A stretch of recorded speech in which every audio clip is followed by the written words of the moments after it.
আসসালামু আলাইকুম রহমতুল্লাহ। ৯ নং বোর্ডে ভাইবা দিয়ে এসেছেন আমাদের আরও একটি প্রিয় মুখ। আমরা ভাইয়ের অভিজ্ঞতা শুনবো ইনশাআল্লাহ। আসসালামু আলাইকুম। প্রথমে মোহাম্মদ শাহজালাল ভাইকে আমরা ধন্যবাদ জ্ঞাপন করি। তার মাধ্যমে আমরা অনলাইনে কিছু বিভিন্ন ধরনের প্রশ্নটা কিভাবে হয় সেই ধরনটা আমরা জানতে পারি। আসলে ভাইবা আমি কিছুক্ষণ আগে ৯ নম্বর বোর্ডে ভাইবা দিয়ে আসছি। ভাইবা আসলে আমরা যে আতঙ্ক হই এরকম আতঙ্ক না। প্রথমে আমি ঢোকার পরে আমি সালাম দিয়ে ঢুকলাম, প্রবেশ করার পরে জিজ্ঞেস বললো বসেন। আমি বসলাম, সবাইকে ধন্যবাদ দিলাম।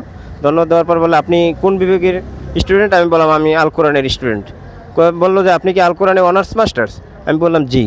তখন আমাকে বললো যে আপনি বলেন তো নুজুলুল কোরআন কি? তখন আমি নুজুলুল কোরআনের অর্থ সহ বললাম।